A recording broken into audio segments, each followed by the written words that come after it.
pour se joindre à nous pour ce débat sur des questions donc, de numérique avec des incubateurs et des incubés qui sont venus aborder des questions d'intérêt commun sur ces sujets de notre temps. Cet e-débat de ce soir s'inscrit plus largement dans le cadre de Novembre numérique, puisque nous avons depuis quelques années, tous les mois de novembre, comme plusieurs pays et l'Institut français de Paris, un temps fort autour des cultures numériques, avec donc notre galerie en réalité virtuelle à l'entrée, qui est ouverte tous les jours au public, et pour ceux que ça intéresse, sur des institutions, des écoles, etc., les lundis, donc il reste 2 lundis, sont destinés aux visites de groupe. Donc il y a plusieurs films de programmation de fiction, des jeux, etc. en réalité virtuelle. Donc vous êtes les bienvenus en solo ou en groupe pour essayer cette galerie VR. Et d'ailleurs, l'e-débat de ce soir est un petit peu en lien avec la galerie parce que, en dehors de cet événement un peu ponctuel et de ces réflexions qu'on voulait partager avec vous, l'Institut français réfléchit plus largement à l'utilisation de notre galerie et à ce site qu'on a un peu au centre-ville avec un lieu de public pour s'inscrire dans cet écosystème numérique dont vous faites partie et pour offrir peut-être de temps en temps, probablement 1 fois par mois, voire plus, tout au long de l'année, un espace de visibilité pour certains projets. Donc la galerie sera réaménagée en ce sens et ce sera un rendez-vous un peu régulier, ouvert dans la journée au public et aux jeunes, aux moins jeunes et aux professionnels également. On a eu donc l'ouverture du numérique avec du spectacle vivant. Et entre les deux, du 20 au 23, je vous encourage aussi à venir essayer une expérience en réalité virtuelle avec Fugue, qui est donc un spectacle de Johan Bourgeois, qui est un circasien en France et chorégraphe. Et donc là, on aura sur scène la possibilité d'avoir donc des casques de réalité virtuelle, mais dans un environnement musical avec une danseuse de la compagnie, qui vous permettra de tester à la fois cette expérience en réalité virtuelle et cette expérience de danse, comme si vous faisiez partie vous-même du spectacle. Donc c'est voilà, un projet un petit peu original à essayer. Donc je remercie particulièrement Chéri Nadkar qui a participé de façon très active à la constitution de cette table ronde. Et sans plus tarder, je laisse la place à Anne pour la présentation de nos invités et des thématiques de ce soir. Donc merci à tous encore une fois et puis au plaisir de vous voir tout au long de ce novembre numérique. Merci. Merci beaucoup Valérie, je suis très heureux d'être parmi vous ce soir. Merci encore une fois d'avoir bravé le froid et ces soirées d'hiver qui commencent en ce moment pour discuter d'un sujet très très intéressant qui tourne autour de l'innovation et les droits d'auteur dans les industries culturelles et créatives en Tunisie. D'ailleurs, ça s'appelle Digital Tunisie en 3D. 3D, c'est pas forcément comme les 3 dimensions, mais c'est plutôt comme droit d'auteur, dématérialisation et démocratisation des arts et des savoirs. Alors, je me présente très rapidement. Moi, je suis Ahmed Emin Azouzi, je suis consultant dans les médias et les industries culturelles. J'ai exercé dans ce secteur depuis presque 10 ans et j'ai eu la grande chance de connaître beaucoup de startups et beaucoup d'incubateurs qui s'intéressent à ce sujet qui a un fort potentiel en Tunisie. Et j'ai autour de moi, pour en parler dans le détail, je commence par Zakaria Makni, qui est CEO de Shadok. Yahya Houri, qui est le Managing Director de Flat6 Labs. J'ai Oussem Al-Ardidi, qui est aussi CEO de Fazet, startup. J'ai Anas Saber, qui est directeur de l'incubateur des industries culturelles et créatives Minasa. Et enfin, juste à ma gauche, Walid Hached, qui est le Managing Director, c'est ça, de Afkar. Alors, comment on va procéder ce soir? Alors, juste pour préciser, malheureusement, on avait aussi avec nous, on était supposé avoir avec nous Monsieur Yahya Ngabesh, qui est le PDG et CEO de la plateforme de vidéo à la demande Artify. Malheureusement, parce qu'il fait froid, il a attrapé la grippe. Donc malheureusement, il est très très malade. Sinon, le connaissant très bien, il s'aurait fait un énorme plaisir d'être parmi nous, mais malheureusement, c'était pas possible. Et du coup, Yahya Houli, ce sera un plaisir d'expliquer son projet, et peut-être un petit peu moins parce que je connais bien Yahya Mgarache. Donc, comment on va procéder? On va commencer par un premier tour de table et poser la question à la fois aux incubateurs, mais aussi aux startups. En fait, toute simple, comment vous vous présenteriez aujourd'hui? Walid. Merci beaucoup. Merci à tout le monde d'être là ce soir. Je suis Walid Hached, donc je gère Afkar, qui est un incubateur qu'on a lancé avec mon équipe en début d'année 2019. Comment définir Afkar? Afkar, on est un programme d'accompagnement, on essaie de faire du changement positif en Tunisie en accompagnant 3 types de porteurs de projets. Des entrepreneurs au sens large, des créateurs de contenu au sens très large aussi, c'est-à-dire on parle de dessinateurs, on parle de danseurs, on parle de médias peut-être, on n'en a pas encore mais on pourrait y réfléchir, et aussi on essaye d'accompagner des acteurs du monde associatif. Voilà, en gros Afkar. Bonsoir à tous, c'est Anas Saber, le directeur de Minassa. Merci d'être parmi nous. Donc, Minassa, c'est un lieu d'émergence d'acteurs dans l'industrie culturelle et créative. On les accompagne dans la réflexion et dans la proposition entrepreneuriale qui challenge un petit peu le secteur culturel. En tant qu'incubateur d'industrie culturelle et créative, concrètement, on a produit un programme d'accompagnement qui est sur 6 mois, totalement gratuit, qui a une partie transversale, mais surtout une partie individuelle, où là, on essaie d'accompagner en one-to-one le porteur de projet sur des problématiques liées plus à son projet culturel et créatif. Minassa aussi, c'est un programme qui est lié à INCO, qui est le catalyseur mondial de l'innovation sociale, présent sur 35 pays. On a un nouveau pays, donc 35 pays, et qui accompagne plus de 500 entrepreneurs par an. Merci Anas. Oussama. Bonsoir tout le monde. Oussama Labidi, cofondateur de Fazet, incubé aussi Minassa, donc je fais partie de la première promotion.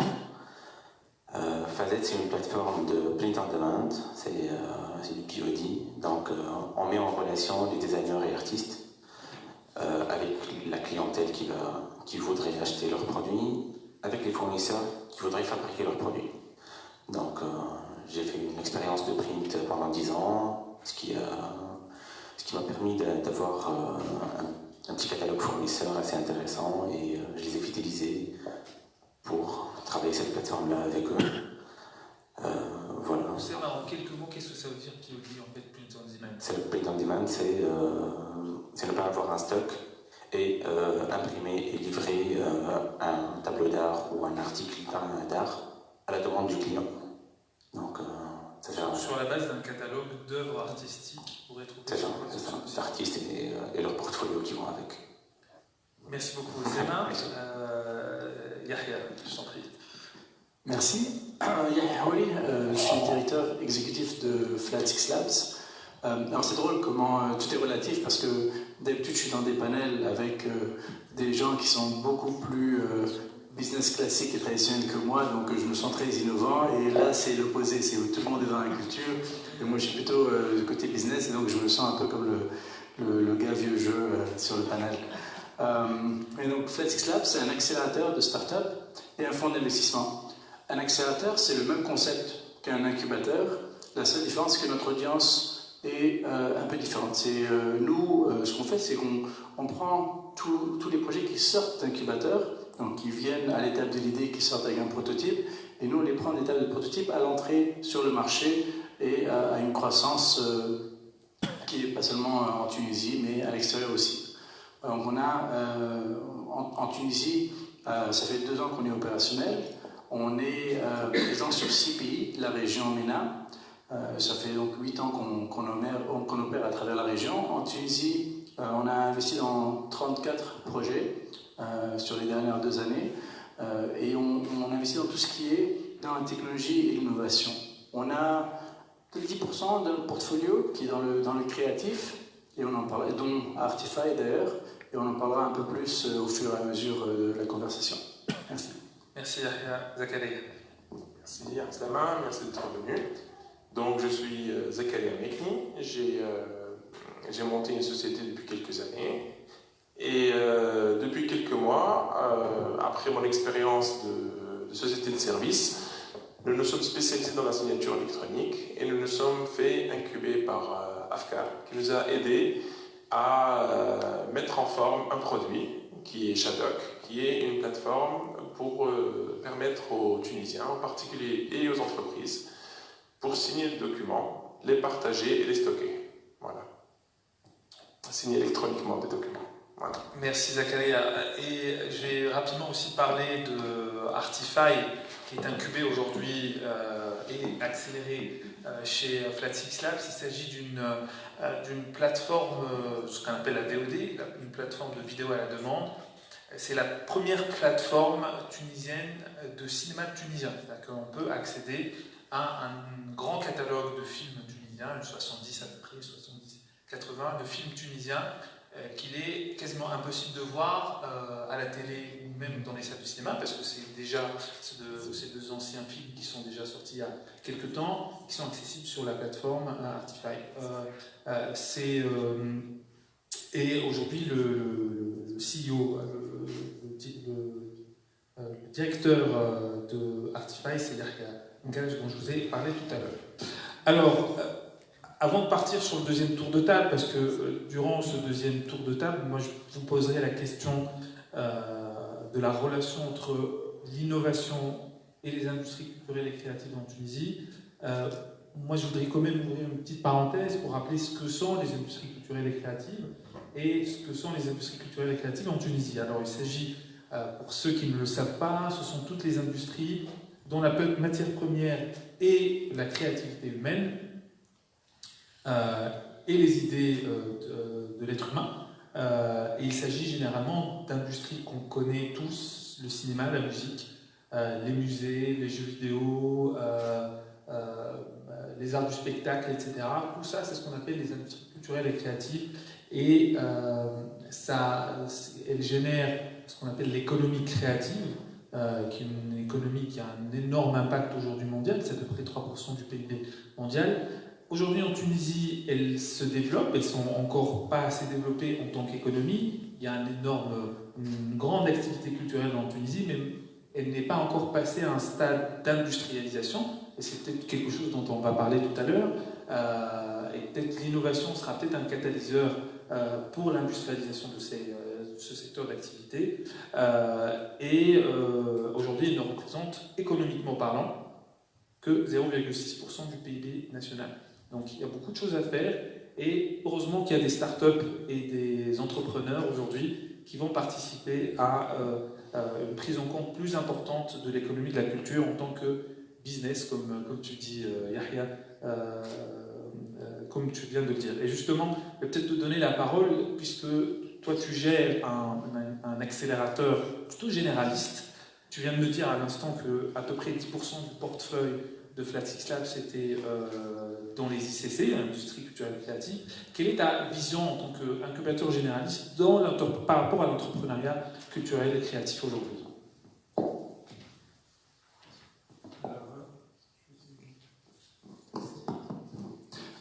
Merci.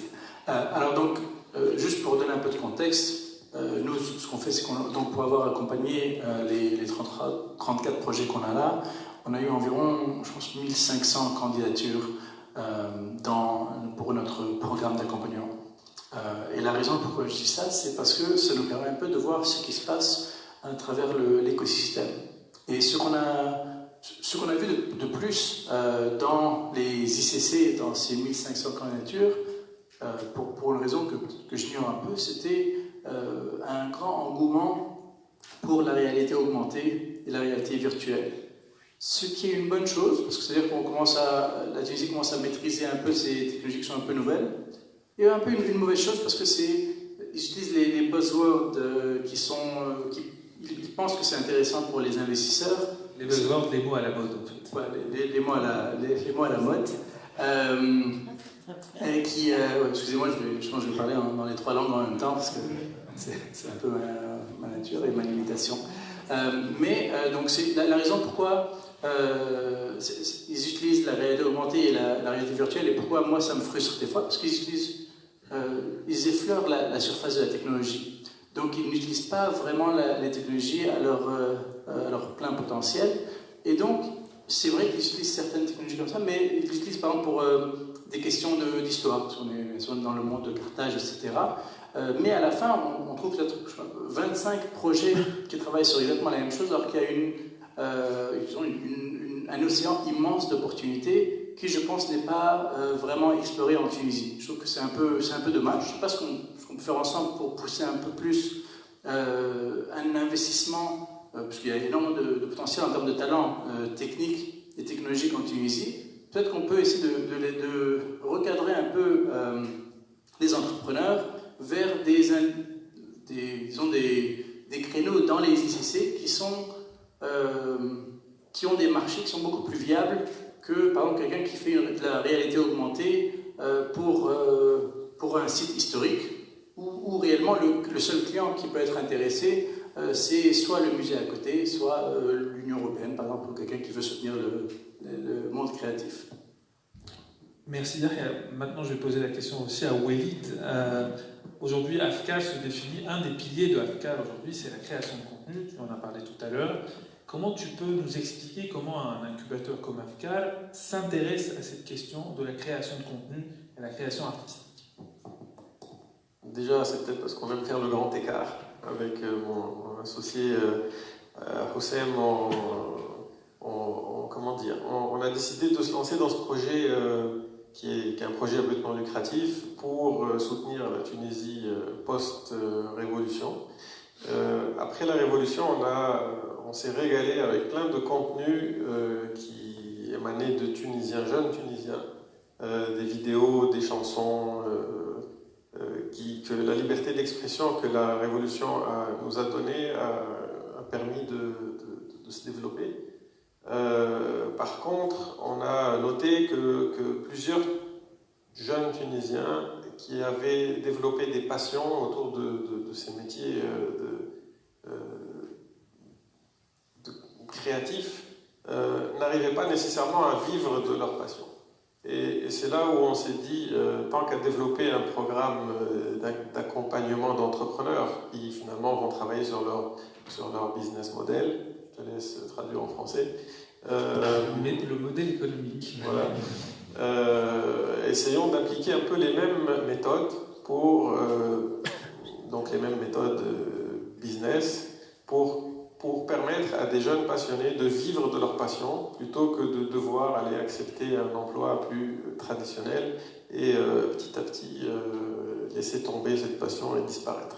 Donc en gros, à AFCAL aujourd'hui, on commence à accompagner un jeune breakdancer de Kasserie. Tu peux traduire breakdancer si tu veux. Ça ne se traduit pas.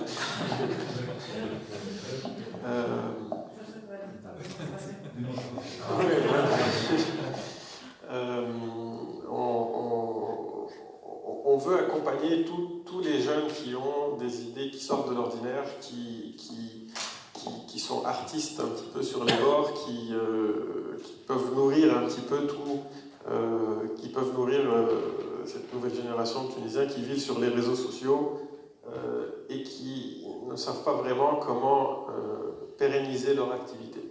Aujourd'hui, les gens consomment beaucoup de contenu sur Facebook, sur les réseaux sociaux. C'est du contenu qui vient, je n'ai pas les chiffres, mais on le sent, c'est une quantité énorme de contenu qui vient de l'étranger. Et l'idée, donc, derrière notre action, c'est qu'il y ait de plus en plus de contenu tunisien, aussi bien pour nourrir les Tunisiens que pour rayonner au niveau international par du contenu tunisien pour l'international. Je ne sais pas si j'ai répondu à la question. Mais... Non, tout à fait. En fait, il y a la partie, parce que dans les activités créatives, il y a non seulement l'aspect purement revenu, mais aussi un aspect civilisationnel et un aspect de rayonnement. C'est le point sur lequel vous travaillez, entre autres, chez AFCAR. Exactement. Donc, nous, on n'a pas de compétences sur le plan créatif, artistique ou autre. On essaie vraiment de donner la petite touche business. En même temps, on n'a pas de formule magique. Hein. En gros, on va faire asseoir ensemble dans la même cohorte, dans les mêmes groupes de travail, un entrepreneur et un artiste. Et ils vont s'influencer, ils vont se donner des idées. Ça te fait rire, toi. En gros, c'est vraiment ce que tu disais. Ce qu'on espère, c'est que plus il y aura de jeunes qui développeront du contenu tunisien, plus ils seront des vecteurs, des véhicules pour transmettre ces valeurs qui aujourd'hui sont des fois un petit peu en crise en Tunisie. Très bien, merci beaucoup Élite. Maintenant on passe à Minas en fait avec Anas. Là il s'agit d'un incubateur mais réellement spécialisé, c'est-à-dire que là tout ce que vous faites c'est des industries culturelles et créatives. Et là je voulais avoir ton avis, c'est un peu l'inverse de la question que j'ai posée à Yahya. Quel est aujourd'hui le rôle que tu vois en tant que connaisseur de ce secteur-là et en tant que directeur de l'UNASA? Quel est le rôle de l'innovation dans le développement de l'économie créative et des industries culturelles et créatives, d'après ce que tu vois de ton expérience à l'UNASA et même avant? Surtout que même avant, parce que Minasa c'est le dernier incubateur qui fait partie de l'écosystème entrepreneurial. Donc on est là depuis février 2019, juste après AFCAR. Donc je pense qu'on entend dire souvent que le digital va tuer l'industrie culturelle, surtout les produits culturels dits de matériel.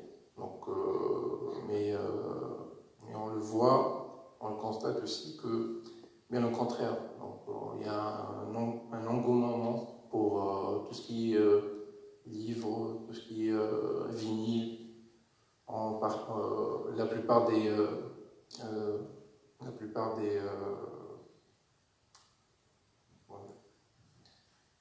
Tu peux dire en anglais, je vais traduire, c'est très grave. La plupart des concerts ils sont en sold out en Tunisie, donc il y a un vrai vendu en intégralité.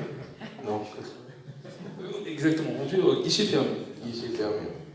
Donc, bien au contraire, on trouve que le digital, il y a un vecteur de développement énorme pour l'industrie culturelle et créative, dans le sens où il permet de tester, d'approcher de nouveaux consommateurs, de nouveaux utilisateurs, que ce soit de biens ou de services culturels. Et ça permet aussi de toucher des consommateurs en dehors du pays. Donc on le voit souvent avec des vidéos ou avec des musiques qui traversent les frontières.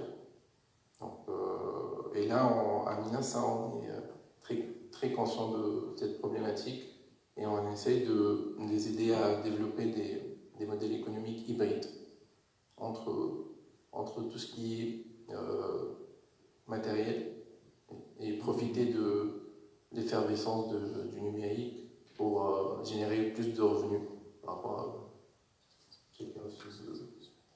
Très bien.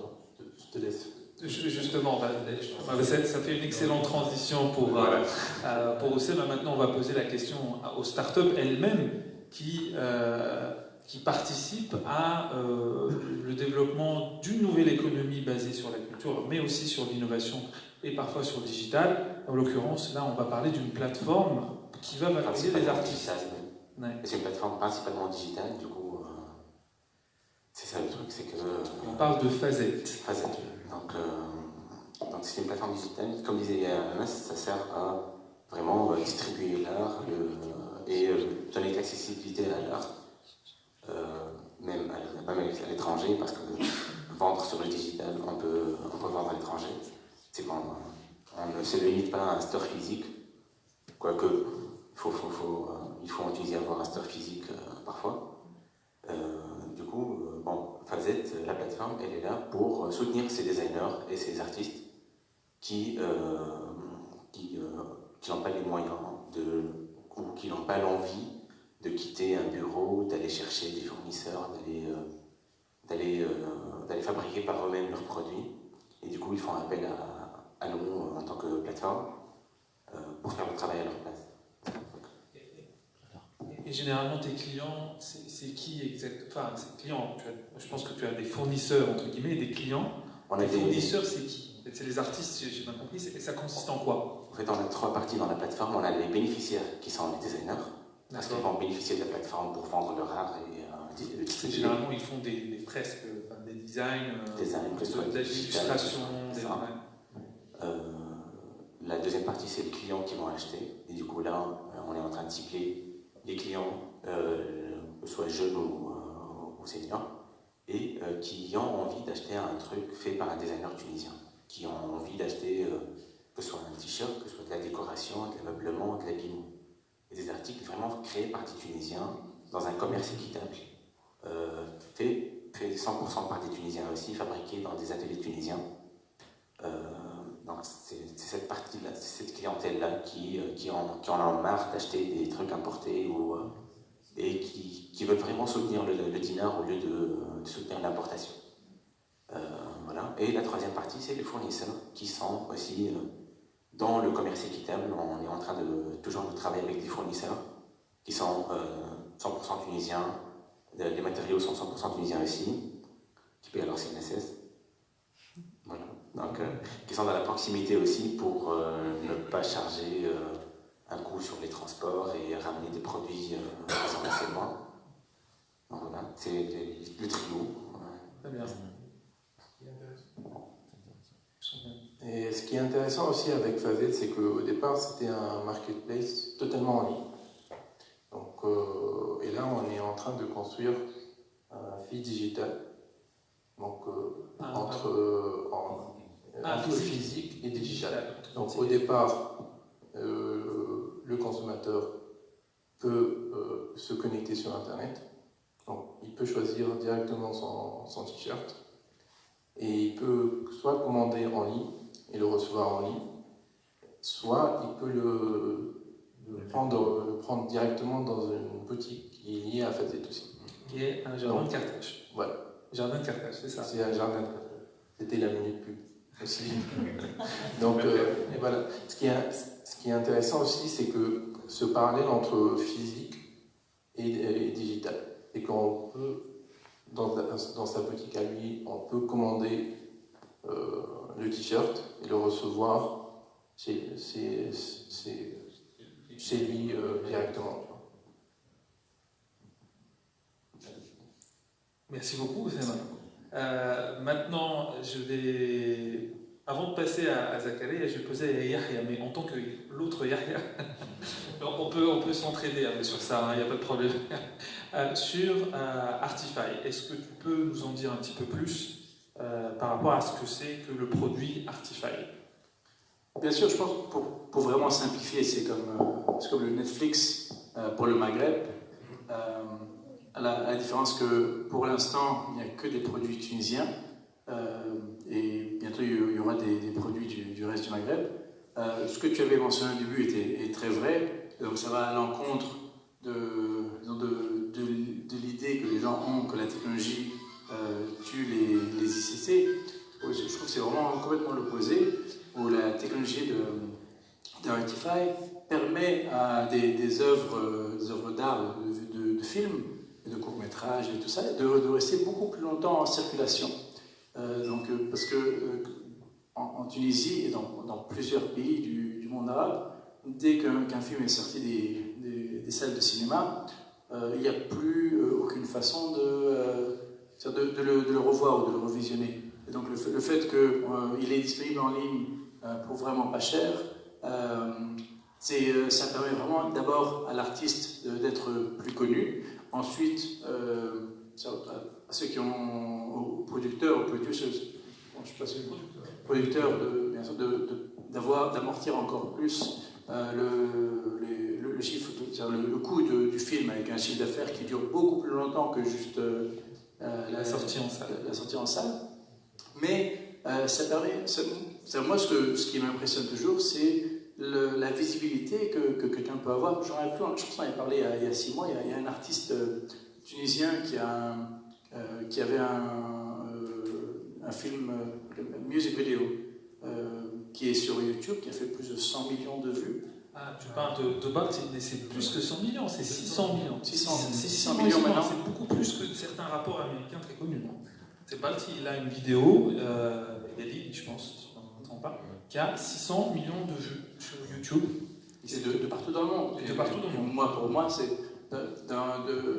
avec quelqu'un qui vient d'un pays de 10 ou 11 millions de personnes, je pense que sans la technologie, il n'aurait jamais pu, dans ses rêves les plus fous, penser atteindre tellement de gens. Donc, tu vois, c'est pour ça que moi je trouve vraiment que la technologie permet vraiment aux artistes et à l'art d'aller beaucoup plus loin que ce qu'on avait avant comme possibilité, où il n'y avait que le blockbuster, ou je ne sais pas c'est quoi l'équivalent, mais aux États-Unis il y avait les petits magasins où on allait pour louer des films.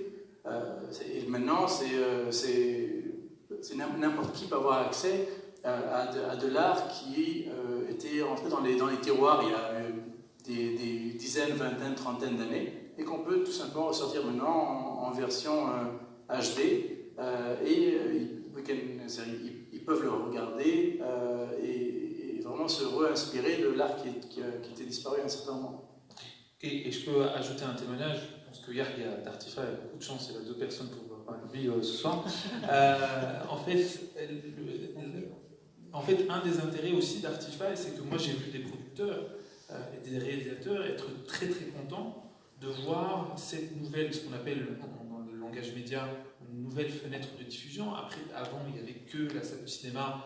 Parfois, si certaines télés tunisiennes diffusaient le film, parfois quelques télés étrangères, notamment françaises, sur Arte, mais il n'y avait quasiment aucun moyen de regarder un film tunisien, à moins que de le trouver sur une cassette, et généralement, ça ne rémunérait pas l'artiste. Et ça, on va y revenir tout à l'heure.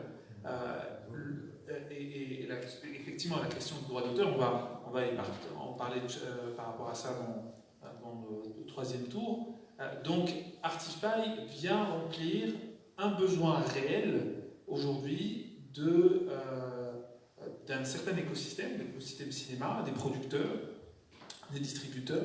C'était un chemin manquant, comme exactement ce que fait Fazet avec les designers qui n'ont pas la possibilité de commercialiser leurs travaux. Artify donne la possibilité aux producteurs. Alors, ils avaient déjà la possibilité de se faire rémunérer dans les salles, mais ils ont rajouté une autre. Maintenant, on a eu 2 exemples, Fazet et Artify, c'est des exemples de distribution d'œuvres artistiques, mais derrière tout ça, il y a beaucoup de travail et beaucoup de processus auxquels typiquement Shadok peut répondre. Et du coup, Zachary, je te laisse présenter comment la signature électronique peut participer, et la protection peut participer aujourd'hui comme innovation dans le secteur des ICC et au plus global aussi. Tout à fait, tout à fait. En fait, ce qui est très intéressant par rapport au tour de table, c'est que depuis la Révolution, justement, un écosystème est en train de se mettre en place pour offrir toutes les briques nécessaires aux créateurs d'être dans le digital, ou directement par leur création, via un produit technologique, ou en créant tout simplement, comme sur Fazet. Et c'est en train de se mettre en place, et maintenant même les créateurs en herbe ont une chance de matérialiser leur envie et de créer un vrai projet qui n'auraient pas abouti. Et transversalement à tout ça, eh ben, il y a des canaux, il y a des technologies qui doivent être mises en place, entre autres en sécurisant par exemple l'information, en donnant une authenticité à l'information. Et c'est pour ça que nous, on se met sous un axe transversal par rapport à ça. C'est-à-dire que la signature qui est reconnue en Tunisie depuis l'an 2000, en fait, depuis la loi 83 de l'an 2000. La signature électronique. Oui, tout à fait. La signature électronique, c'est la loi 83 de l'an 2000 qui est reconnue et qui est régie en Tunisie par l'autorité de certification, la seule autorité de certification tunisienne, qui est une entité étatique, qui s'appelle l'ANCE, l'Agence nationale de certification électronique. Et l'émissaire de certificat de l'Agence nationale de certification électronique vous permet de signer tout support numérique, vidéo, documents, etc., de les signer électroniquement et de l'horodater, c'est-à-dire qu'on lui donne une existence, une preuve d'existence dans le temps, unique et à valeur légale en Tunisie. Donc, celui qui dit signature électronique dit automatiquement signature légalisée. Oui, on peut signer électroniquement un document, un contrat pour avoir une valeur comme une signature légalisée, mais aussi on peut signer n'importe quel support, n'importe quelle œuvre d'art, etc., du moment qu'il y a un contenu digital. Voilà. Et ainsi la protéger, déjà protéger la transaction, c'est entre l'ayant droit et le distributeur, mais aussi éventuellement l'œuvre en elle-même. Et ça, on va justement y revenir tout à l'heure. Tout à fait. Et justement, Zachary, tu nous fais une belle transition sur la question du droit maintenant, le droit d'auteur, et plus globalement aussi la propriété intellectuelle. Je pense que incubateurs et accélérateurs, vous avez beaucoup de startups, beaucoup de gens innovants qui créent de nouvelles choses et qui sont confrontés à la question du brevet, de la propriété intellectuelle, voire industrielle. Et je pense que chez Minas en particulier, vous êtes confrontés aux deux, c'est-à-dire à la fois industriel et intellectuel et droit d'auteur. Je commence avec la question de la propriété intellectuelle et la propriété industrielle, la question du brevet et de la protection de l'innovation, notamment avec Yahya. Comment tu as été confronté à cette question, et aussi tout à l'heure avec Oli, comment vous étiez confronté à cette question avec les startups que vous incubez, vous accélérez? Alors nous, donc, on a un cas particulier où la majorité des projets qu'on soutient veulent s'externaliser, c'est-à-dire ils veulent tous vendre leurs produits ou services à l'extérieur de la Tunisie pour pouvoir vraiment grandir. C'est un petit pays, donc il faut absolument regarder à l'extérieur. Maintenant, le problème, c'est que, et malheureusement tous les avocats le disent, c'est que la protection intellectuelle en Tunisie n'est pas vraiment valable à l'extérieur. C'est difficile de exécuter en net. Je ne sais pas comment exécuter. Peut-être il peut y avoir un papier qui protège les processus, le code, disons du logiciel, etc. Mais techniquement, quelqu'un qui a la même idée à l'extérieur peut facilement le faire et avoir un brevet en Europe ou aux États-Unis. Donc, avec certaines de nos compagnies, on a dû les accompagner dans une protection à l'extérieur, surtout en Europe. Et d'ailleurs, il y a plusieurs acteurs qui le font, parce que le coût, il est quand même assez important. Donc, je sais qu'il y a la BERD, la Banque européenne de développement, qui soutient les PME tunisiennes, justement, dans la protection de la propriété intellectuelle industrielle à l'extérieur du pays, et notamment en Europe. Et donc, je pense pour vraiment pouvoir se protéger, c'est quelque chose qu'ils ont dû faire. Maintenant, je pense que je vais laisser les collègues parler des autres formes de propriété intellectuelle avant d'aller à la propriété intellectuelle des producers, pour les vidéos de Artify. Oui, déjà, si tu permets, j'aimerais ouvrir une parenthèse. Bien sûr. Et commenter en tant que consommateur sur Artify. Moi, j'ai vécu la période où, je pense que c'est encore le cas, mais en Tunisie, on va louer un film, un DVD piraté, de tout ce qu'il y a à Hollywood et partout ailleurs, tu l'as accessible.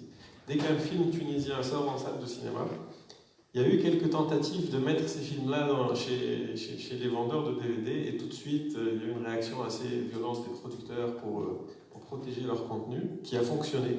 Et ça a fait qu'on n'avait plus accès à ce contenu. Parce qu'en tant que consommateur tunisien, on avait l'habitude d'aller acheter un DVD. C'est devenu tellement habituel, c'est devenu normal finalement d'acheter. Normal, mais illégal. Exactement. Et là, ce que je trouve génial avec un produit finalement innovant et technologique que propose Artify, c'est qu'on va redonner aux Tunisiens l'accès à du contenu auquel il a le droit d'accéder finalement, mais c'est juste qu'il n'y avait pas de moyens légaux pour payer les personnes qui avaient droit. Donc je vous félicite là-dessus, c'est vraiment top ici. Maintenant, pour ce qui est de la propriété intellectuelle, Afkar, la propriété intellectuelle, on accompagne des jeunes entrepreneurs généralement tôt dans leur processus de réflexion et d'exécution de leur projet. Donc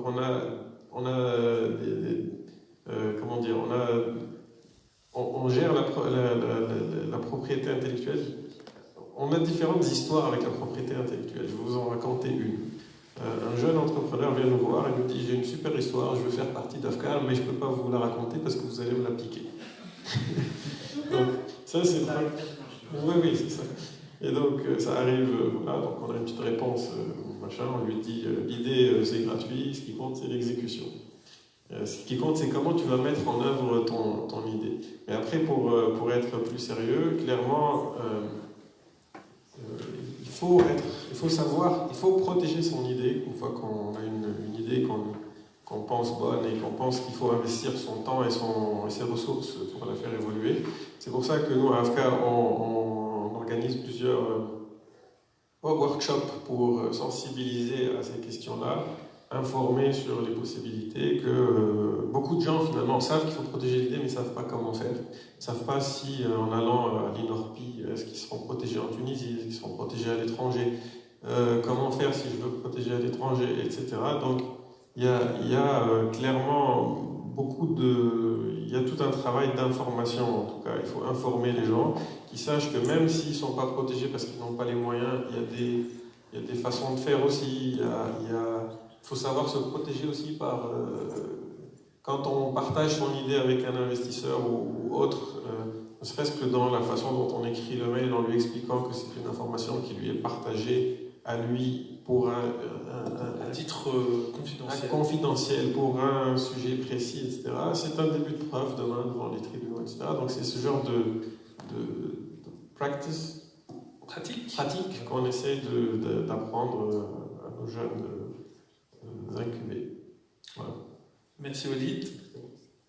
Et dans la propriété intellectuelle, il y a la question du droit d'auteur et aussi des droits voisins, que tu dois connaître très très bien, Anas, à travers ton incubateur et pas que. Est-ce que tu peux nous en parler un tout petit peu, ta vision des choses? Ouais. Je vais rebondir juste un petit point, je vais rebondir par rapport à ce que tu viens de dire, Walid. En Tunisie, l'idée ne peut pas être protégée. Donc ça, on est catégorique sur ce point-là, et d'ailleurs je vais modérer un petit peu mes propos par rapport à cette question, et dire que dans l'industrie culturelle, le pilier central c'est la créativité. Et qui dit créativité dit forcément propriété intellectuelle, droit d'auteur ou droit voisin. Donc, et là, grâce au numérique, les industries culturelles et créatives surfent énormément sur la vague de la mondialisation. On parlait tout à l'heure du clip de Balti qui a dépassé les 600 millions de vues, c'est énorme. Donc, et d'ailleurs, c'est un point de vigilance et une remarque que je veux évoquer avec vous, c'est quelles sont les solutions que le DAF, qui est le seul organisme en Tunisie qui protège les droits d'auteur et les droits voisins, propose pour ce genre de choses, pour ce genre d'expansion à l'international. J'ai ma petite réponse. Ouais. Donc à partir du moment où aujourd'hui on crée des œuvres, où on distribue des œuvres tunisiennes sur le digital, forcément à Ça dépasse, l'international. Donc quels sont les mécanismes Il n'y a pas. Ah, il n'y en a pas. Il n'y en a pas. Donc, nous, à Minas, ce qu'on a fait, c'est qu'on a contacté une boîte française qui propose une solution de protection de droits d'auteur grâce à la blockchain au niveau international. On va revenir sur la blockchain avec Zakaria tout à l'heure. Et comment on les aide à s'externaliser et à vendre à l'étranger, on a trouvé que c'est une solution redoutable, qui est efficace. D'accord. Ça, c'est très intéressant. Peut-être je passe, avant de passer à Oussema et Yahya pour parler de Yahya, sur la question éventuellement du blockchain et de l'innovation aujourd'hui dans la protection des contenus quand il s'agit de les mettre à disposition à l'international sur le digital par exemple. Tout à fait. En fait, blockchain et signature, c'est la même chose. Donc, blockchain, c'est juste c'est qu'on signe des choses en cascade. Donc, il y a une série d'œuvres d'art ou d'informations qui sont signées et que tu ne peux plus supprimer un élément de la chaîne. C'est-à-dire, il y a 1000 œuvres d'art qui ont été signées en blockchain, et ben, tu ne pourras jamais enlever la pièce numéro 500. Voilà. Toutes les informations sont signées à la suite les unes des autres. Alors en Tunisie, la problématique, c'est qu'on vit dans un écosystème fermé. C'est-à-dire qu'on peut mettre de la blockchain en Tunisie, on peut signer, mais c'est reconnu par la loi en Tunisie et pas au niveau américain, etc. Donc moi, quand je signe quelque chose à travers Shadok, ce n'est valable qu'en Tunisie. Exactement. Ce n'est valable qu'en Tunisie si, c'est-à-dire on va faire une extension à l'étranger, mais à l'étranger, on ne signera plus avec les certificats de l'Agence nationale de certification électronique, mais on signera avec des certificats émis par une agence reconnue aux États-Unis. Voilà. Ou avec une agence reconnue en Europe. Parce que même entre l'Europe et les États-Unis, ils ne se reconnaissent pas entre eux.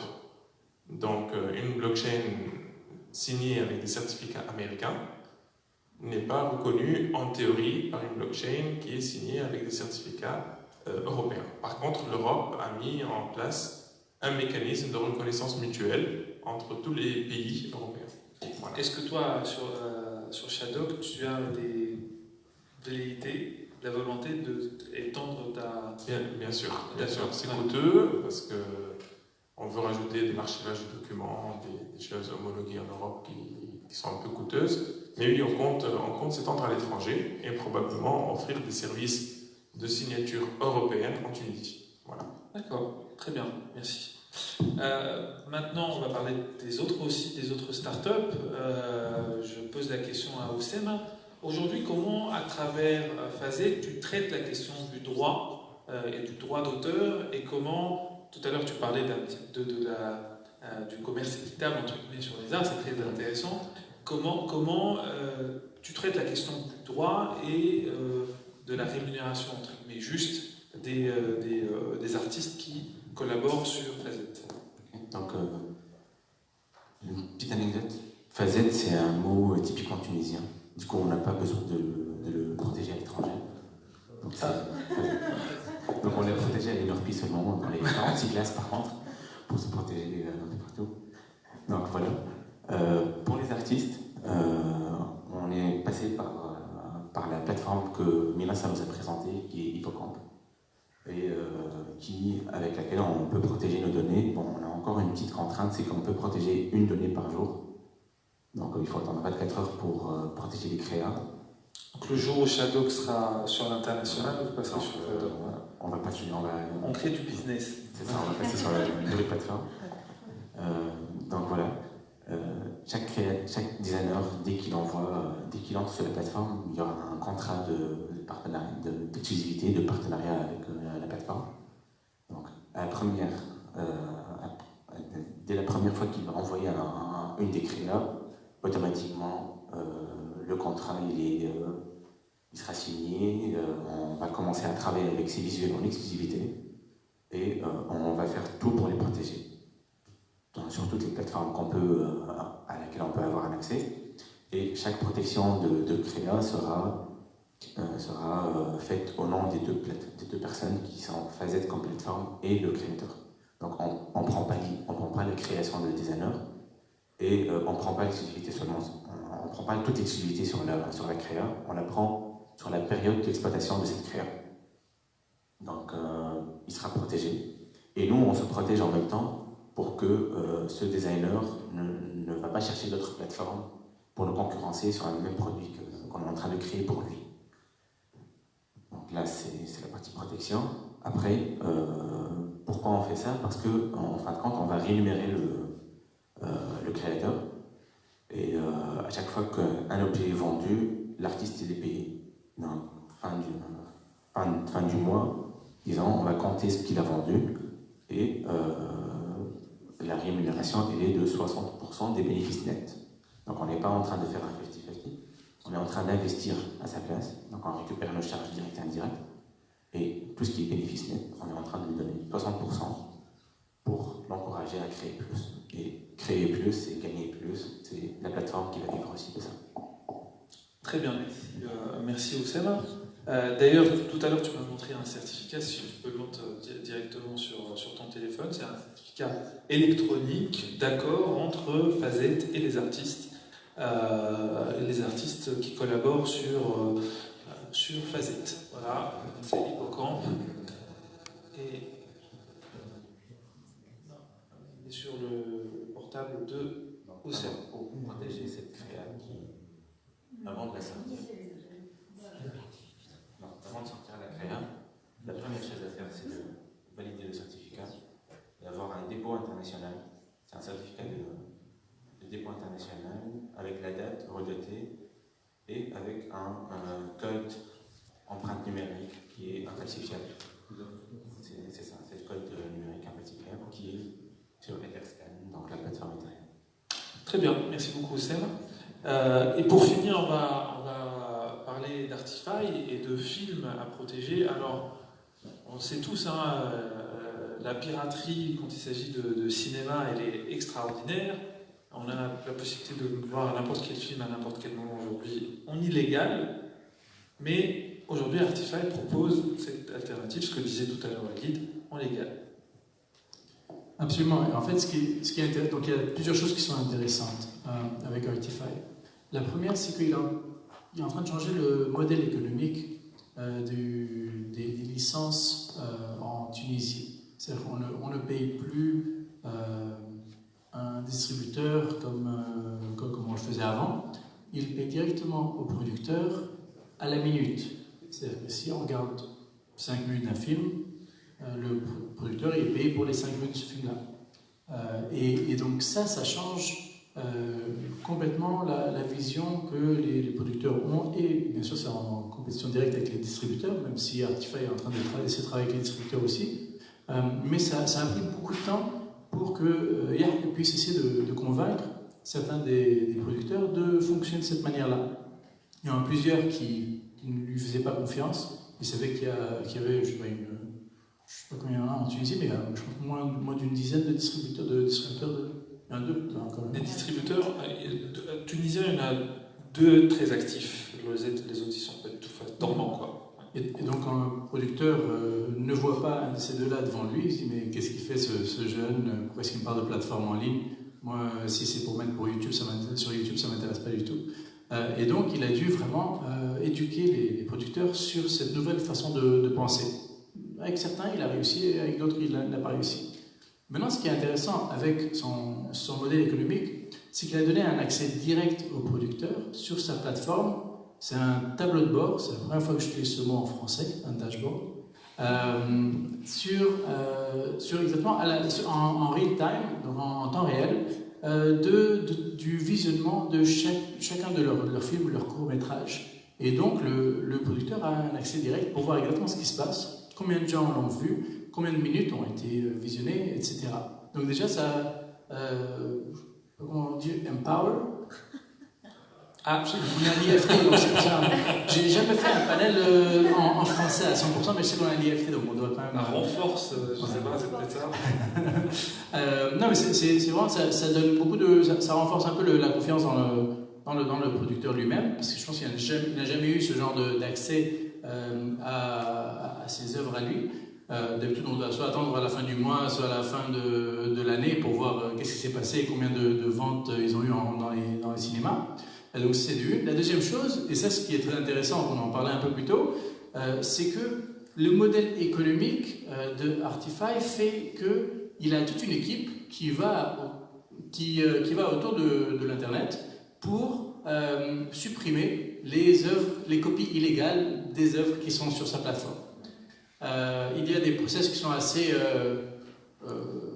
simples et directs, mais ça prend énormément de temps. Dès qu'il y a une nouvelle copie qui sort, il faut informer les autorités, et il faut aussi informer Google, parce que c'est la façon principale dans laquelle on les trouve, et après quelques jours, ils enlèvent le lien. Et donc, bien sûr, ça c'est très bien pour le producteur et pour Artify aussi. C'est-à-dire que c'est en fait la nouvelle version de ce qui s'est passé entre les cinémas et les magasins les vidéoclubs, sauf qu'il y a toujours une copie qui est une copie légale qui est disponible à tout temps pour les consommateurs. Et donc moi ce que j'adore dans ça, c'est que c'est un business model qui fonctionne pour Artify, pour les consommateurs et pour le producteur lui-même, donc les producteurs de contenu. Très bien, merci beaucoup Yahya, merci à tous d'avoir répondu à ces questions. Maintenant je vais me tourner vers la salle et si vous avez des questions, on sera très heureux d'y répondre. Voilà, je voudrais déjà vous remercier tous pour vos efforts louables à l'Institut français, vos efforts linguistiques. On donne aussi des cours de français et des cours sur réflexion spécifique.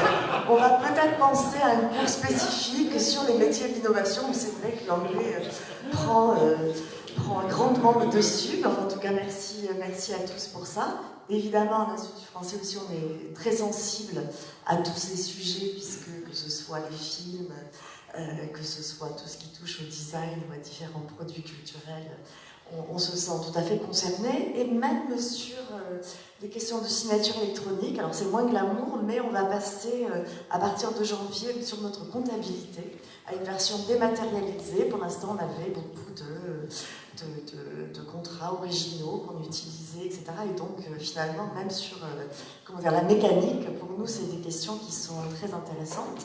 Je remercie donc la présence aussi des gens de l'ODETA, je pense sur les questions de droit d'auteur qui sont aussi très intéressés par les sujets qu'on a pu aborder. Donc je ne sais pas si vous avez des questions qui vous viennent. Voilà, merci. Voilà. Je vous remercie pour la présentation et tout ça. Bon, d'accord, la digitalisation permet le gain du temps. Bon, il y a le gain du temps et du coût aussi. Mais le problème le plus important, c'est la reconnaissance. Par exemple, je prends la signature électronique. La signature électronique, qui me dit que cette signature électronique, elle est unique? Bon, on peut, avec un certain code, par exemple, je ne sais pas, disons, comme en informatique, quelque chose, c'est-à-dire la signature de la société X. C'est-à-dire qu'il y a ce problème-là, pour éviter le plagiat, l'imitation et tout ça. Ça, c'est très important, je crois. Ça, c'est ma première question. Ma deuxième question, c'est aussi plus importante. Pourquoi? Pour la simple raison, lorsque vous avez un produit, bon, vous avez, disons, une rémunération. Et qui me dit que ce produit-là, si par exemple il est projeté ailleurs et tout ça, et qui paye? Ce sont enfin des sociétés que paie ce produit-là, mais l'auteur, que ce soit l'auteur, que ce soit le créateur, il n'est pas rémunéré. D'ailleurs, on a eu ce problème-là, moi, enfin, dans le secteur d'édition, tout ça. C'est vraiment un problème très, très important. Ça ne concerne pas la Tunisie, mais enfin, le monde entier presque. Il y a ce problème-là, voilà. Je vous remercie. Merci, monsieur. Donc, la première question, je pense que Zachary, elle est pour toi. Je t'en prie. Justement, je vais répondre à la première question. Alors, on est un peu en avance sur notre temps, mais on veut être là au bon moment parce que l'État se digitalise et on veut être un acteur important en Tunisie. Et même en Europe, ça commence à peine la signature électronique commence à peine à prendre place. Alors, ce qu'il faut comprendre pour la signature, c'est qu'avant de signer, il faut un certificat. Le certificat, il est unique par personne et il est infalsifiable. Et c'est avec ce certificat qu'on signe un document. Et pour chaque document, il y a une signature à l'intérieur du document. Et elle est infalsifiable. C'est reconnu mondialement. Ça vaut plus qu'une signature légalisée. Mais c'est vrai que techniquement, c'est assez complexe à mettre en place. Voilà. Walid. Ça, c'était la réponse de l'ingénieur. Et moi, je vais donner la réponse du vieux. Okay. Bon, parce qu'en fait, on a travaillé beaucoup avec Zakaria sur sa solution. Et je pense que le fait d'appeler ça signature électronique, le fait de réutiliser le mot signature, c'est très mauvais pour le produit qui construit, en fait. Parce que c'est pas une signature, c'est bien plus qu'une signature. Signature, c'est gribouillis sur un bout de papier. C'est du marquage, en fait. C'est du watermarking. En fait, ce que Zakaria Shadok fait aujourd'hui, c'est prendre un document et rajouter un certificat qui authentifie la source du document, le propriétaire du document, et aussi l'heure exacte à laquelle ce document a été signé. Et pour moi, je le visualise comme un château de cartes. Si vous changez quoi que ce soit dans le document, par exemple, si on prend un article journalistique, vous le signez, si quelqu'un change une lettre, le château de cartes s'effondre. Il dit, et c'est juste. Voilà. Et ça s'applique à un texte, ça s'applique à une image, une photo peut être signée par le propriétaire, le propriétaire ou l'artiste qui a pris la photo, une vidéo, un son, etc. Voilà, c'est beaucoup plus puissant que la signature. C'est pour ça que j'aime pas le mot signature électronique, on devrait appeler ça, je sais pas, preuve électronique ou... Merci beaucoup. Deuxième question en ce qui concerne l'exploitation et... Le produit est déjà fini. C'est-à-dire que le droit d'auteur, la personne qui a créé ce produit-là et l'exploitant.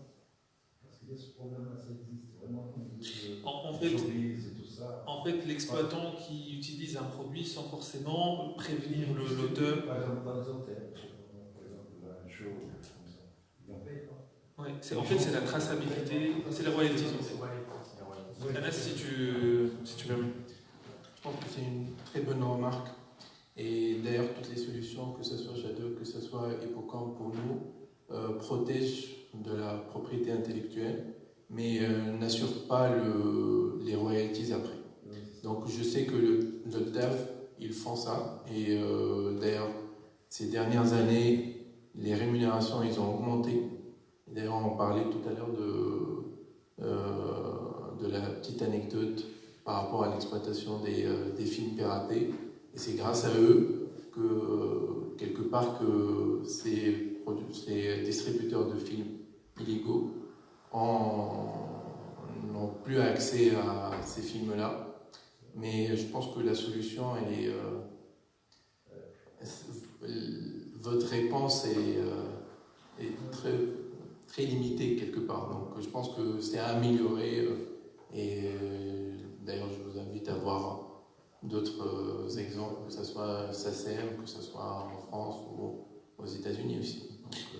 Donc, si je peux me permettre de rajouter quelque chose, en fait, malheureusement, dans certains cas, quoi qu'on fasse, il peut y avoir toujours des évolutions technologiques pour le traçage à chaque fois qu'il y a un passage à un certain moment, c'est comptabilisé et l'auteur est rémunéré.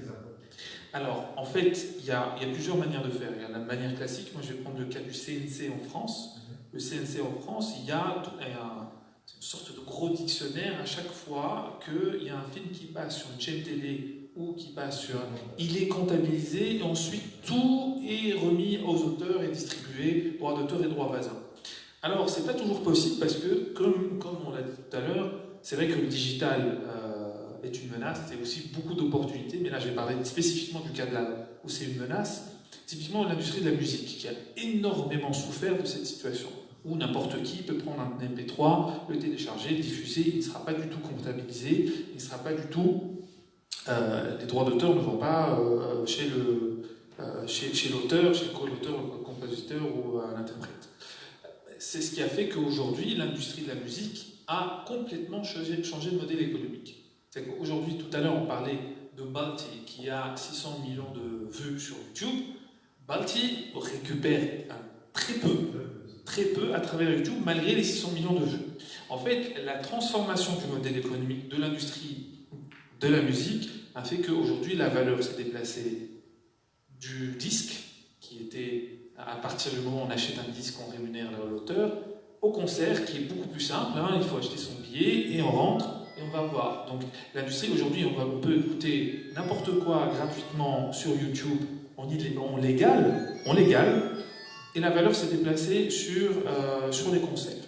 Alors, ça dépend des industries. Il y a des industries qui vont réussir, qui ont dû changer. Le cinéma, par exemple, se débrouille beaucoup mieux parce que les fichiers, généralement, enfin, c'est technique, hein, un fichier d'un film, c'est tellement gros qu'il est très difficile à pirater.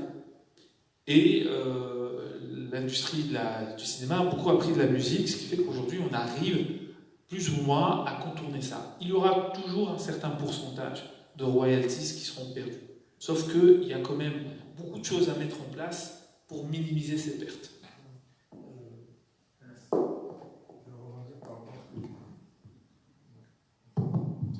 Par rapport à ce que tu as dit, Ahmed, et d'ailleurs, moi, je pose un petit peu la réflexion dans le sens où le numérique, plus ou moins, il assure par rapport aux droits d'auteur, mais les droits voisins, surtout l'industrie numérique, l'industrie musicale, elle est complètement absente. Et là, par rapport aux revenus de l'industrie musicale, il faut savoir que presque 50% des revenus viennent des abonnements ou sur Spotify ou Deezer ou autre chose. Donc, mais là, il y a des solutions qui sont en train de mettre en place, surtout grâce à la blockchain. Ils sont en train de vérifier toutes les... Hein? C'est un début de solution. Il y a pas mal d'initiatives dans ce sens. Et je pense que le prochain combat, c'est plus par rapport aux droits voisins. Éventuellement, il y a énormément d'artistes qui interviennent sur un seul morceau, ou de compositeurs. Et si je peux juste rajouter quelque chose, moi, comme tout le monde, j'ai accès à des téléchargements de MP3, mais je décide de payer pour un abonnement Spotify, qui, pour ceux qui ne le connaissent pas, c'est un peu comme le Netflix, mais pour la musique. Et en fait, la raison pourquoi je fais ça, bien sûr, j'aime bien soutenir les artistes, mais la vraie raison, c'est parce qu'en fait, la plateforme, elle est faite d'une telle façon que non seulement je peux écouter ce que je veux, mais ensuite, ça me donne des recommandations. C'est l'expérience utilisateur, en fait, qui... Voilà. Absolument, il y a une énorme valeur ajoutée que je reçois de la plateforme qui vaut beaucoup plus que les 5 € que je paye par mois pour avoir accès à cette plateforme-là, qui rémunère les artistes par la minute jouée. Donc, c'est pour ça que, pour rebondir sur ce que tu avais dit, effectivement, il y a des business models qui sont en train des modèles économiques qui sont en train de changer de plus en plus pour que ce soit un modèle plus viable et qui va être plus durable sur le long terme dans une industrie qui va être complètement digitale. Bien sûr, il y a des risques, mais après, les retombées commencent à devenir de plus en plus positives qu'il y a 10 ou 15 ans où l'Internet venait de sortir et tout le monde est démarré le digital. Ouais. Okay. D'accord, merci. D'autres questions, monsieur? Ah oui, pardon, Zachary qui voulait... Justement, je voulais rajouter un dernier point par rapport à ça, c'est que avant, il était beaucoup plus facile de pirater, parce que la traçabilité était plus difficile. Et là, dans un monde qui se digitalise à une vitesse qui est hallucinante, parce que l'Internet, ce n'est que le début de la digitalisation. Maintenant, tu peux presque plus rien faire sans être connecté. C'est que très bientôt, il ne pourra plus être possible d'utiliser des données piratées. sur Internet. Ça va devenir très difficile parce que tout est piraté. Mais là, on va bientôt avoir un autre sujet qui va s'ouvrir, c'est la liberté de surfer sur Internet sans être ressenti, avoir un ressenti de flicage partout. C'est ça le problème. Mais les droits d'auteur sur Internet, je pense qu'ils vont être beaucoup mieux défendus que dans le monde qui n'est pas connecté. Il y a 10 ans, tout à fait. Monsieur. Merci beaucoup. Donc, je crois que toutes les médailles ont le revers. Donc, c'est beau tout ça, ce que vous avez présenté concernant le digital. Ça va faciliter beaucoup de choses, n'est-ce pas? Mais on voyait en démocratisation des arts et des savoirs. J'aimerais bien savoir comment, sur le digital, est-ce que c'est une manière de démocratiser les arts, vraiment, et les savoirs, d'une part. D'autre part, il y a donc digital et sécurité. Comment assurer cette sécurité digitale et voir les menaces qui pourraient peser sur l'utilisation aujourd'hui? Donc il y aurait des risques. Puisqu'il y a des progrès, il peut y avoir aussi des moyens de piratage. Est-ce qu'on peut anticiper sur cela pour protéger les données aujourd'hui et l'accès facile aux données, tout ça? Je vous remercie. Merci. Alors, la démocratisation des savoirs avec le digital et des arts aussi, je pense que Fazet, tu peux en parler. Walid, je t'en prie. Oui, moi, alors, le digital, moi, dans mon projet AFCAR, c'est pour moi clairement un vecteur qui va permettre de démocratiser. Nous avons un incubateur qui est basé à Tunis aujourd'hui. Donc déjà, géographiquement, on n'est pas accessible à tous les Tunisiens dans toutes les régions. Et on compte aller dans les régions parce qu'il y a des jeunes dans tous les gouvernements tunisiens qui voudraient lancer leurs projets, qui ont besoin d'accompagnement. Et heureusement, grâce au digital, on va pouvoir aller vers eux de façon beaucoup moins chère, qui nécessitera beaucoup moins de ressources de notre part. Donc, il y a une certaine démocratisation, ce genre d'informations auxquelles ils n'avaient pas accès auparavant. Moi-même, j'accède à des plateformes de formation gratuites du MIT, autres aux États-Unis, etc., en France. Donc, il y a tellement d'informations aujourd'hui qui sont disponibles gratuitement grâce au digital. Je pense que l'art, c'est un peu la même chose. Si vous n'avez pas de musée dans votre village, vous n'avez pas vraiment accès aux tableaux et autres, et vous allez voir aujourd'hui grâce à par exemple Google Art va vous faire visiter plein de musées partout dans le monde. Vous allez pouvoir zoomer sur les œuvres de peintres, etc., qui sont extraordinaires. Clairement, démocratisation pour moi, ça ne fait vraiment aucun doute. Après la sécurité, je vais laisser à quelqu'un d'autre. Moi, je vais rebondir par rapport à ce qu'on a là actuellement, c'est Artify. Artify qui offre du contenu culturel à une population qui n'a pas accès aux salles de cinéma. Il faut savoir, en Tunisie, la plupart des salles de cinéma, ils sont soit dans le Grand Tunis, soit un petit peu dans le Sahel. Ils sont là, tout ça. Donc, et quelqu'un qui, par exemple, qui est à Touzeur ou à Gafsa, ne peut pas malheureusement accéder à du contenu, à des films tunisiens. Artify, concrètement, lui donne accès à ce contenu. On a un exemple aussi concret avec l'art et le design et l'art plastique. Voilà, donc la plateforme Fazet, elle permet à un designer qui habite à Medine, à 200 km, qui est dans son appart ou qui est dans un bureau, et qui a un compte bancaire, donc d'accéder à une plateforme, de mettre sa création, d'attendre que ça soit vendu ou faire de la communication dessus, faire de la publicité dessus pour que ça soit vendu. Et dès que la plateforme lui indique qu'il a vendu un tel nombre d'art, il s'attend à avoir une rémunération fin du mois. Et parlant de sécurité, si on ne fait pas confiance à sa carte de crédit pour acheter sur les plateformes, on ne pourra pas aussi avoir la même confiance chez Elastec pour payer sa facture ou avoir un accès à un DAB pour retirer de l'argent. Donc maintenant, toutes les plateformes passent par le même système de monétique qui est utilisé monétique ou autres qui sont soumis à des lois de la Banque centrale. Et du coup, si on peut faire confiance à sa carte de crédit pour acheter, c'est vraiment c'est une confiance directe et c'est sécurisé. Voilà. D'autres remarques concernant la question de la sécurité? Pas spécialement.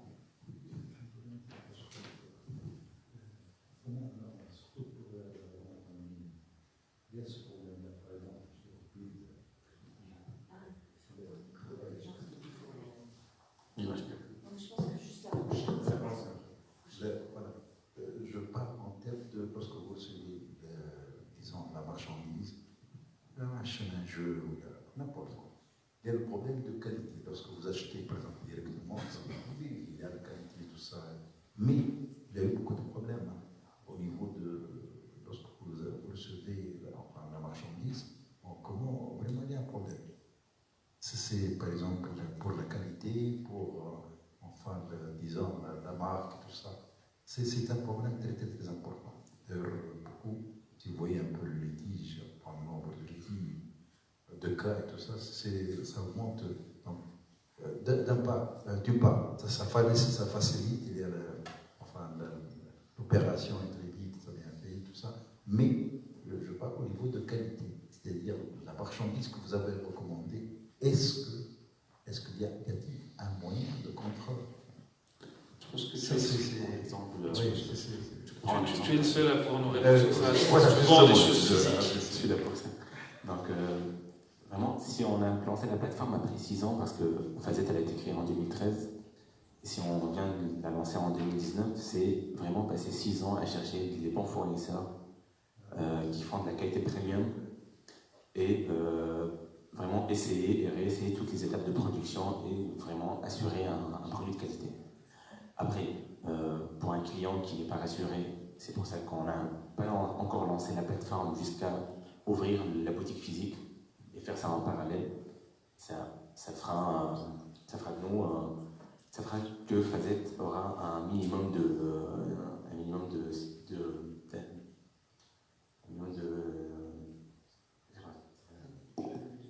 crédibilité, c'est ça.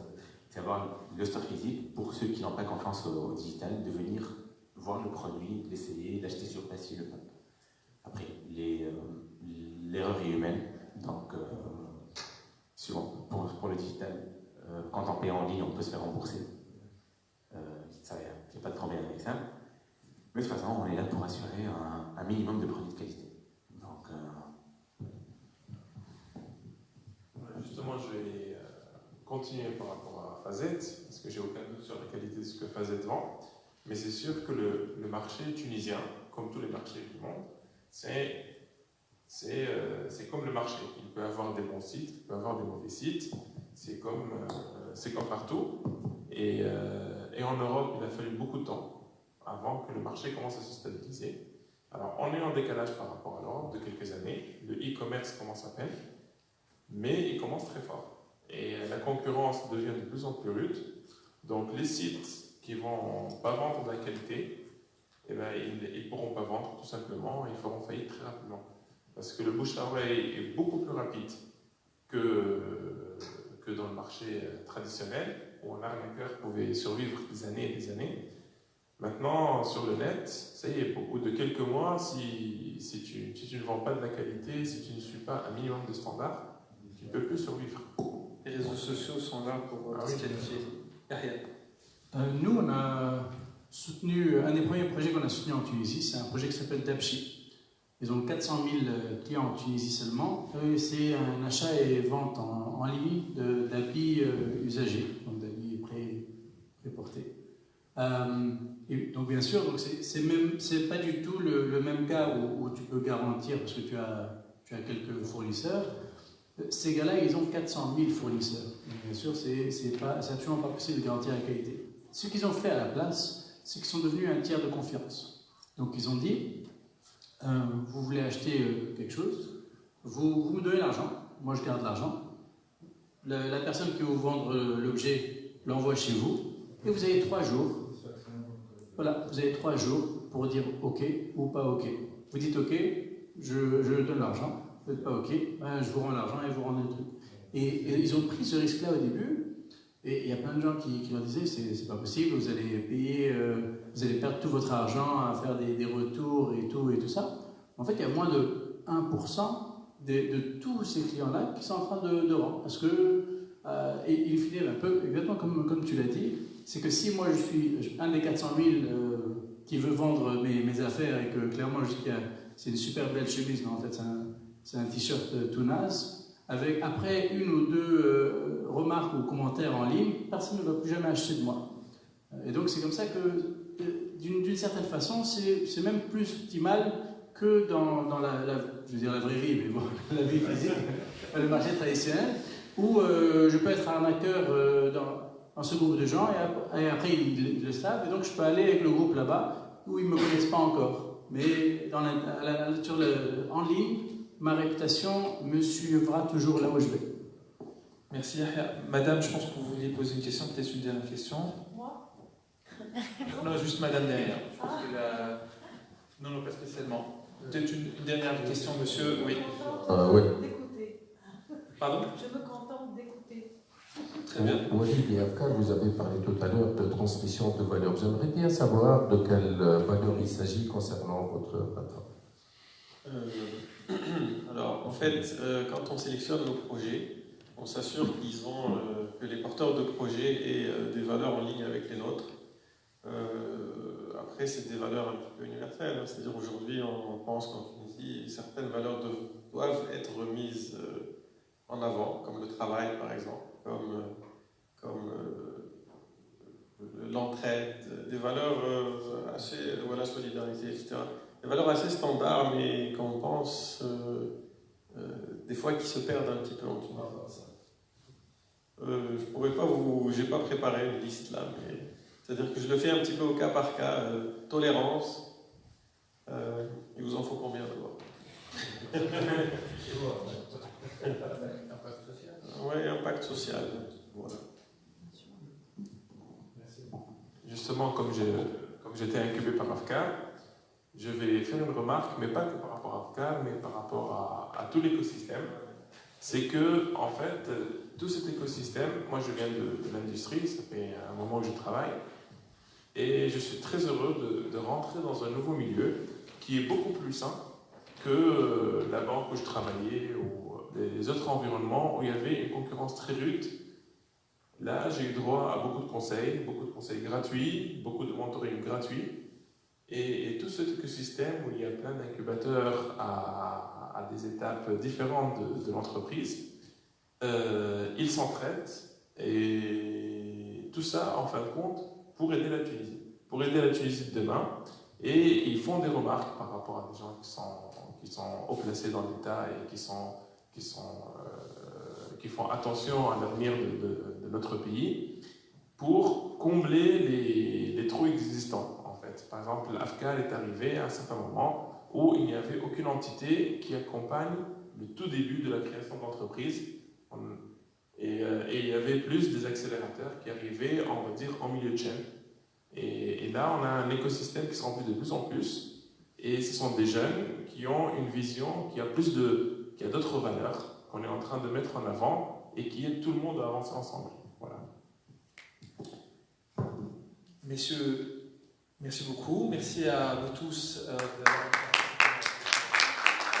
été présents parmi nous et j'espère à la prochaine. Valérie, je te laisse le dernier mot. Au revoir. Voilà, au revoir. Merci à tous.